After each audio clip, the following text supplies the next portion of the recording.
सुरेश के दो बेटे थे, भीरू और धीरू।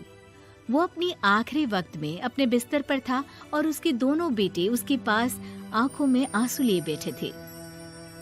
पिताजी, आप चिंता मत कीजिए, मैं और धीरू है ना, हम आपको कुछ नहीं होने देंगे। हाँ पिताजी, आप बस आराम कीजिए, डॉक्टर अभी आता ही होगा। मेरे बच्चों, मेरा अंतिम समय आ गया है। तुम दोनों मेरी बात ध्यान से सुनो। मैंने वकील से कहकर अपनी जायदाद तुम दोनों में आधी आधी बांट दी है। मेरे जाने के बाद तुम दोनों मिलकर रहना, एक दूसरे के सुख दुख में साथ देना। तुम्हारी माँ की भी यही इच्छा थी। जी पिताजी, आप जैसा कहेंगे हम वैसा ही करेंगे। जी पिताजी, आप जैसा कहेंगे हम वैसा ही करेंगे। और सुरेश उन्हें छोड़कर चला जाता है। अरे धीरू भाई, मैं तुझसे कहना चाहता था कि मुझे व्यापार बढ़ाने के लिए कुछ रुपयों की जरूरत है। अब पिताजी के जाने के बाद हम दोनों ही एक दूसरे का सहारा है। पिता के जाने के कुछ दिनों के बाद दोनों भाइयों की जिंदगी धीरे धीरे सामान्य हो जाती है। दोनों भाई अब अपना अपना व्यापार संभाल लेते हैं।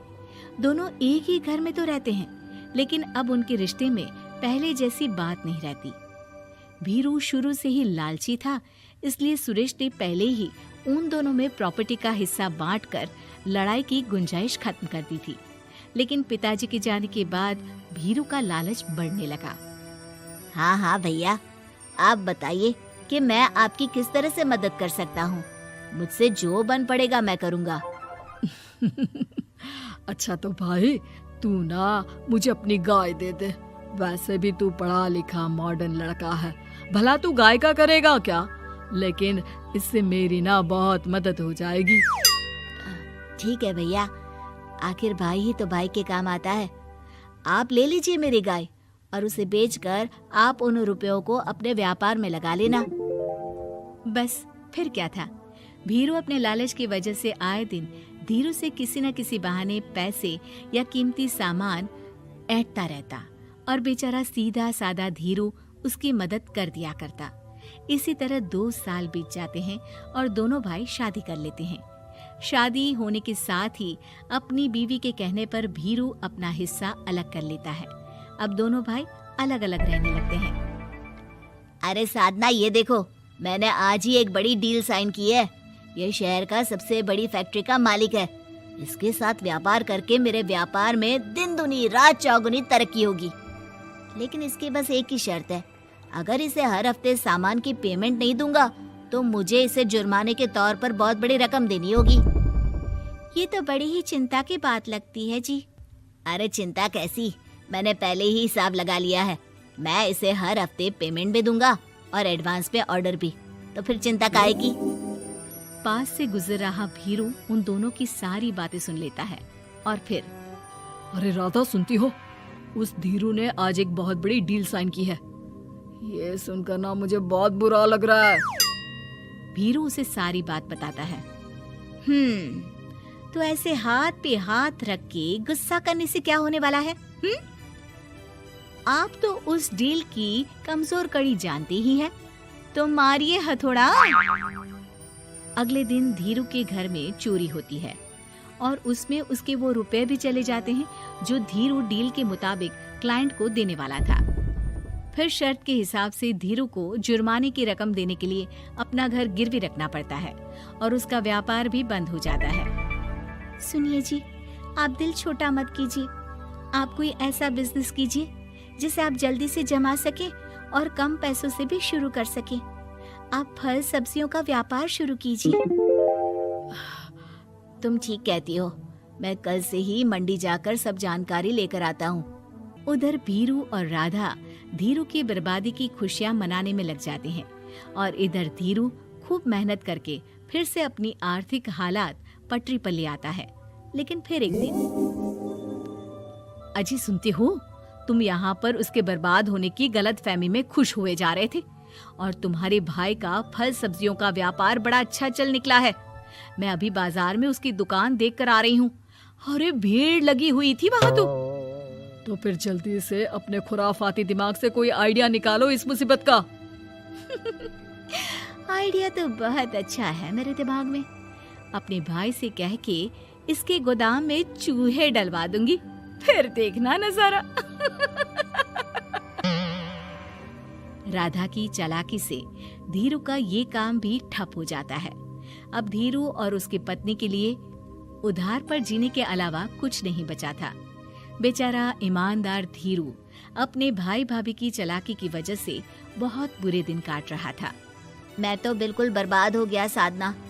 पिताजी का दिया हुआ अच्छा खासा बिजनेस संभाल रहा था, लेकिन मेरी किस्मत ने मुझे यहाँ लाकर खड़ा कर दिया। अब तो खाने के भी लाले पड़ रहे हैं। कोई नौकरी भी इतनी आसानी से नहीं मिल रही। मुझे माफ कर दो, मेरे साथ रहकर तुम्हें भी ये दिन देखने पड़ रहे हैं। देखिए जी, आप दिल छोटा मत कीजिए। भगवान कोई ना कोई रास्ता जरूर खोल देगा हमारे लिए। और मेरे दिमाग में तो एक अच्छा आइडिया आ भी गया। मैं बचपन से ही अपनी दादी, नानी और माँ को एक खास तरह का अचार बनाती देखती आई हूँ। वो अचार जितना टेस्टी होता है उतना ही उसे बनाना मुश्किल भी, लेकिन एक बार बन जाने पर वो जल्दी खराब भी नहीं होता जी। वो अचार सिर्फ हमारे ही गांव में बनता था, जिसे खरीदने के लिए दूर दूर से लोग आते थे। मैं सोचती हूँ वही अचार बनाने का काम हम शुरू करें तो। मैं बनाया करूँगी और आप उसे मार्केट में बेच आया करना। साधना, तुम्हारी बातों से मेरे मन में उम्मीद जाग उठी है, लेकिन ये सब काम शुरू करने के लिए रुपए कहाँ से आएंगे? ए जी, मेरी ये कंगन किस दिन काम आएंगी? आप इन्हें गिरवी रखवा लो और जब पैसे आ जाए तो इन्हें छुड़वा लेना। साधना बाजार जाकर अचार बनाने का सामान लेकर आती है। फिर घर आकर सारे खिड़की दरवाजे बंद करके अचार बनाती है और धीरू उस अचार को पैक करने में साधना की मदद करता है और अगले दिन बाजार में बेच भी आता है। शुरू में सिर्फ 10 बोतल अचार ही बन पाता है, लेकिन उसे बेचकर हुए मुनाफे से अचार की बोतलें 10 से 50 और फिर 1000 और 10,000 हो जाती है। अब धीरू को अपने काम में मदद के लिए कुछ लोगों को भी काम पे रखना पड़ता है, लेकिन अचार अब भी साधना ही बनाती है और अपनी रेसिपी का सीक्रेट बनाए रखती है। अब देखते ही देखते धीरू साधना ब्रांड अचार आसपास के कई शहरों में मशहूर हो जाता है और धीरू के दिन एक बार फिर बदलते हैं।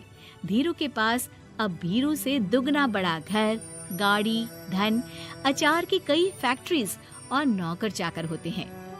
धीरू की इतनी तरक्की देखकर भीरू और राधा बुरी तरह से जल भुन जाते हैं, लेकिन अब उनके खिलाफ उनकी कोई चाल कामयाब नहीं होती। सुनिए जी, मैं ना कहती थी कि आप हिम्मत रखिए, एक दिन भगवान हमारे रास्ते जरूर खोल देगा। और देखिए जी, आज हम कहाँ से कहाँ आ गए। ये सब तुम्हारे फौलाद जैसे मजबूत मन की वजह से हो पाया है साधना, वरना एक समय मैं तो हिम्मत ही हार चुका था। तुमने न सिर्फ मेरा हौसला बढ़ाया बल्कि बिजनेस में मेरा साथ भी दिया। जहाँ एक तरफ धीरू और साधना अपनी मेहनत और हौसले से बहुत तरक्की कर चुके थे, वहीं दूसरी तरफ भीरू और राधा के लालच और धोखेबाजी की वजह से वो इनकम टैक्स वालों की नजरों में आ चुके थे। भीरू के एक घर पर इनकम टैक्स वालों का छापा पड़ता है और भीरू को काला धन जमा करने के आरोप में जेल जाना पड़ता है।